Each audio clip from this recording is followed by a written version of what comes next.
नमस्कार दोस्तों, मैं हूं दिनेश के वोरा। स्वागत है आपका न्यूज़ टाइम एसटीएस न्यूज़ के इस अंक में। दोस्तों, सच बोलने की कीमत क्या होती है? सत्यपाल मलिक बहुत सारे इंटरव्यू दिए, गवर्नर थे, फिर उसके बाद गोवा में भी गवर्नर रहे, मेघालय में रहे और कश्मीर के अंदर इंश्योरेंस का ठेका और खासतौर से एक हाइड्रो इलेक्ट्रिक प्रोजेक्ट का ठेका, जिसके अंदर उन्होंने धांधली की बात की, ब्राइबिंग की बात की। शुरुआती इंटरव्यूज़ में उन्होंने आरएसएस के एक व्यक्ति का नाम नहीं लिया, लेकिन बाद में वो नाम भी आ गया निकल कर। जब इसकी जांच होने की बात हुई, तो एक मेजर कंप्लेनेंट के रूप में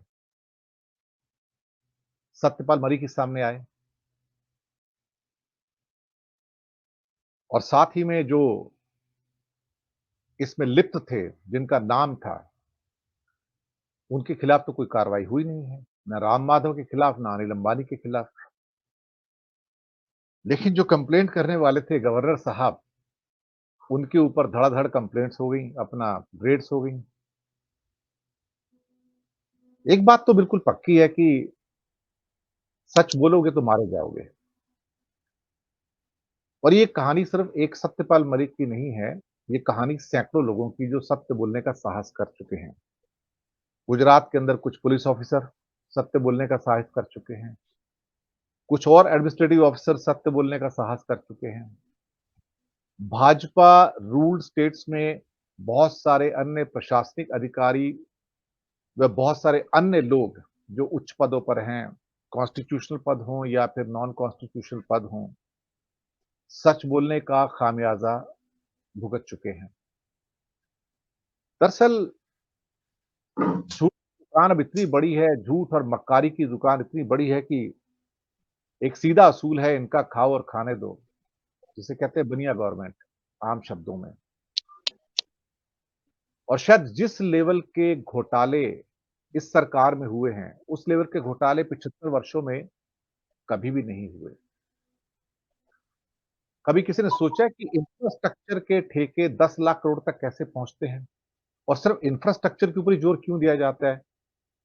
और उस इंफ्रास्ट्रक्चर के अंदर स्कूल और हॉस्पिटल बनाने पे जोर नहीं दिया जाता, सड़कें बनाने पे जोर दिया जाता है, डैम बनाने पे, डैम भी नहीं बल्कि कहा जाए तो हिली रोड्स हैं, वहाँ पर जो टनल्स बनाए हैं, उन पर जोर दिया जाता है। क्योंकि यहीं से तो सारा कमीशन का पैसा निकलता है अल्टीमेटली। हिंदुस्तान में कौन-सा ऐसा कॉन्ट्रैक्ट है जहाँ पर सड़कें और हाईवे और एक्सप्रेस हाईवे बन रहे हों, टनल्स बन रही हों, बड़े-बड़े ब्रिजेस बन रहे हों और उसके अंदर कोई धांधली ना हो? कोई मान भी नहीं सकता। इसका एक अंदाज़ा दिल्ली में एक बड़ी वर्ल्ड क्लास टनल बनाई गई, जी20 से पहले पिछले साल तो उसका उद्घाटन किया गया और एल&टी के द्वारा और मोदी जी ने उसे विश्व स्तरीय टनल कहा कि ये विश्व स्तरीय प्रोजेक्ट है। लेकिन 1 साल में ही वो विश्व स्तरीय प्रोजेक्ट जो था, वो अपनी दुर्दशा की कहानी चीख-चीख कर कह रहा है कि देखो, अगर उसके अंदर पैसा ढंग से लगा होता, तो क्या आज उसका 1 डेढ़ साल में ये बदहाली होती थी? बहुत सारी सड़कें, हाईवे जो उत्तर प्रदेश में बने और जिनका उद्घाटन किया गया और बाद में उनकी तस्वीरें आई कि 10-15 दिनों के अंदर-अंदर सड़कों के एक बड़े हिस्से धँस गए। ये भी एक कहानी कहते हैं। तो सच बोलना अपराध है और सच बोलोगे तो मारे जाओगे। बातचीत करने के लिए हमारे साथ आज मध्य प्रदेश से राकेश अचल जी, गुजरात से राजेश ठाकर जी, दिल्ली से अरुण कुमार शर्मा जी, बहुत-बहुत स्वागत है आप तीनों का। आज सुबह मैंने एक छोटी-सी कविता भी लिख डाली थी, सोचा है वही सुना दूँ। कम से कम कुछ शब्द तो लोगों तक पहुँचेंगे। सच बोलोगे तो सच में ही मारे जाओगे, ये कविता का टाइटल था। सच बोलोगे तो सच में ही मारे जाओगे, सच के सहारे 2 कदम भी ना चल पाओगे। 2-2 कौड़ी में सच बिक रहा बाज़ार में, पर छल कपट से लाखों तुम कमाओगे। गली के नुक्कड़ पर सच भीख माँग रहा है, गली के नुक्कड़ पर सच भीख मांग रहा है, पेट की भूख है तो क्यों ना हाथ फैलाओगे। फटे हाल सच को देखकर झूठ रोज हंसता है, बोला एक दिन तुम गुमनाम मर जाओगे। हर सिपा सालार दुर्योधन और दुशासन है, कब तक अपनी अस्मत तुम बचाओगे। फरेबी और ठग शहर के मुंसिफ हो गए, मुंसिफ कहते हैं जज को। फरेबी और ठग शहर के मुंसिफ हो गए, सच को फांसी से कब तक तुम बचाओगे। सच बोलोगे तो सच में ही मारे जाओगे। राजेश ठाकर जी, पहली टिप्पणी आपसे।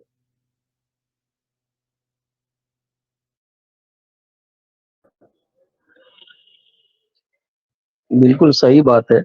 और ये झूठ का कारोबार और सत्य का जो बंटाधार आप 10 साल से देख रहे हो, हम 30 साल से देख रहे हैं।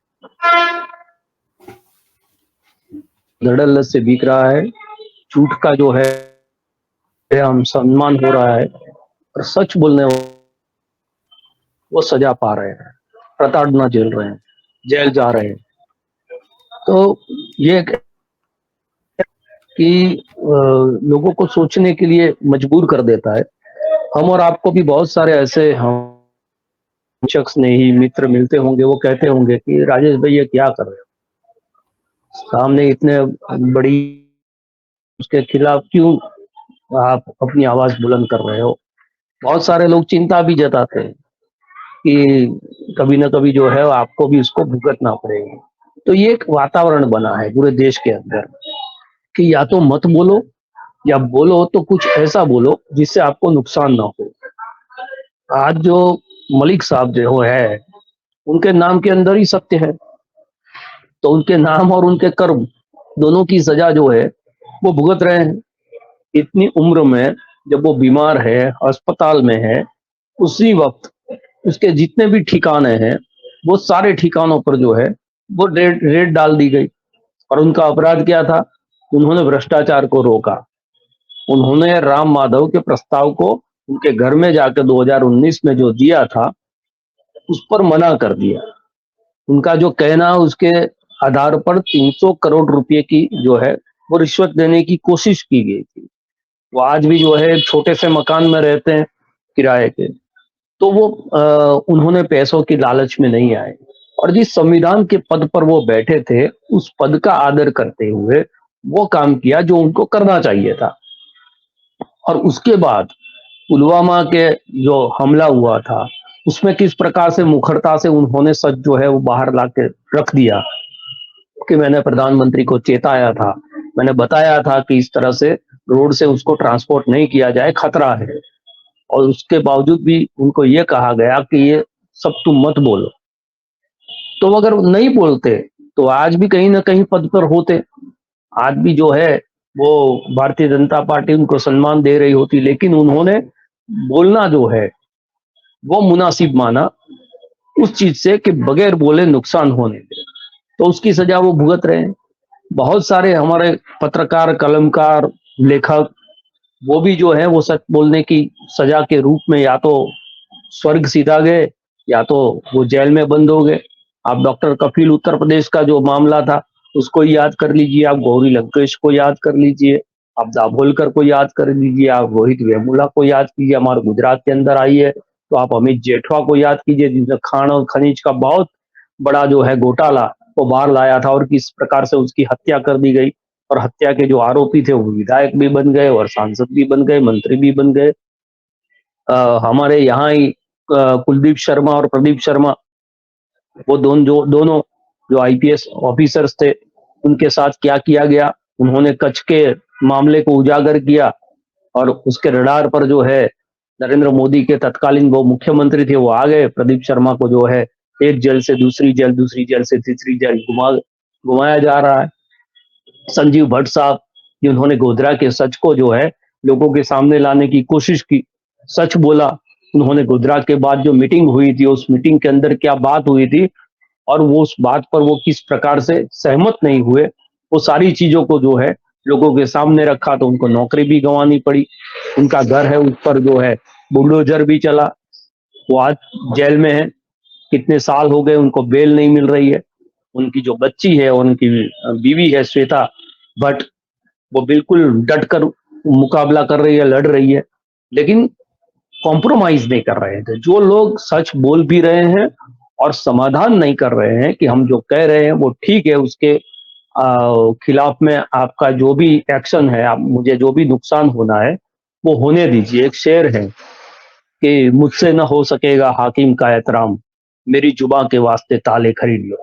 तो अगर सरकार के पास हमारी जुबान के लिए कोई ताला मिल जाए तो आके लगाने की कोशिश करे, लेकिन जब तक जो है वो ताला नहीं मिलता, क्योंकि झूठ जो है वो कितना भी आपको मजबूत दिखे, कितना भी आपको शक्तिशाली दिखे, लेकिन वो उसके पांव कमजोर होते हैं। और जो सच है वो बहुत बुनियादी तौर पर इतना मजबूत होता है। और वो इसकी ताकत जो है हमें महात्मा गांधी ने दिखाई है कि अंग्रेजों के इतने अत्याचार, दुराचार, अनाचार, षड्यंत्र, लोगों को तोड़ने की कोशिश, धर्म और जाति के आधार पर जो है उसको बांटने की कोशिश, कुछ भी करके सब यहाँ पर जो है उनके पैर जमाने थे।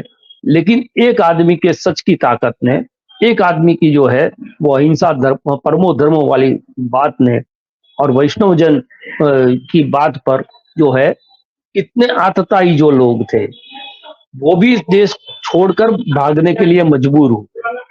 तो आज भी जो है जो झूठ का कारोबार करके सत्ता में बैठे हुए लोग हैं, उन्होंने भी 2 अक्टूबर जब आती है तो मजबूरी बस उसी सच के सामने जाना पड़ता है और अपना सर झुकाना पड़ता है। भले उनके दिल में गॉड से हो, भले उनके दिल में जो है वो गांधी को मारने वाले लोगों के लिए सम्मान हो, फिर भी दिखाने के लिए तो इतना झूठ का कारोबार चलने के बावजूद, इतने झूठ के समर्थक होने वाले लोगों के बावजूद, इतने गौरसे की विचारधारा के साथ चलने वाले लोग भी गांधी के जो है चरण आज भी पखालने पड़ते हैं मजबूरीवश।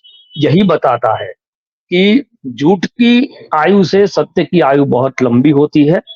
एक ना एक दिन जो है वो झूठ हमेशा परास्त होगा। जो कहा जाता है कि सत्य परेशान हो सकता है लेकिन पराजित नहीं हो सकता, लेकिन हौसला टूटता है जब ये सारी चीजें देखते हैं। चंडीगढ़ जैसे मामले हम देखते हैं। आपकी जो कविता थी उसके अंदर आखिरी पंक्तियों में ये बात थी कि हर दरवाजे पर दुर्योधन और दुशासन खड़े हैं और द्रौपदी के चीर हरण हो रहे हैं। जो लोकतंत्र के रूप में हम द्रौपदी को देखे तो कृष्ण के रूप में जो है लोग आस लगाए बैठे हैं कि कोई आएगा और द्रौपदी जो है उसको बचाएगा। लेकिन एक दूसरी कविता है कि उठो द्रौपदी वस्त्र संभालो, अब गोविंद ना आएंगे। तो गोविंद की आशा नहीं करनी है। जो भी नागरिक ये समझ रहे हैं कि ये लोकतंत्र की जो है इज्जत को सरेआम बेजार किया जा रहा है, इस देश के अंदर जो है संविधान और सच की राजनीति है उसको हाशिए पर लाकर झूठ का जो कारोबार है उसको धड़ल्ले से चलाया जा रहा है।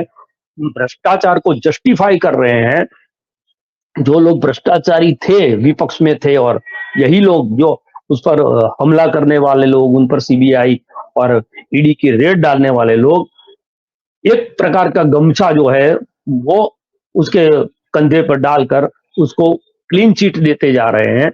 तो भ्रष्टाचार जो है वो भी जस्टिफाई हो गया है। जो झूठ है वो भी किसी न किसी प्रकार से मीडिया मैनेजमेंट से, सोशल मीडिया के आधार पर उसको जो है सच बचाने की कोशिश की जा रही है। जो हमारे देश के आजादी के लिए लोग लड़े उनको झुठलाया जा रहा है, उसको नकार दिया जा रहा है।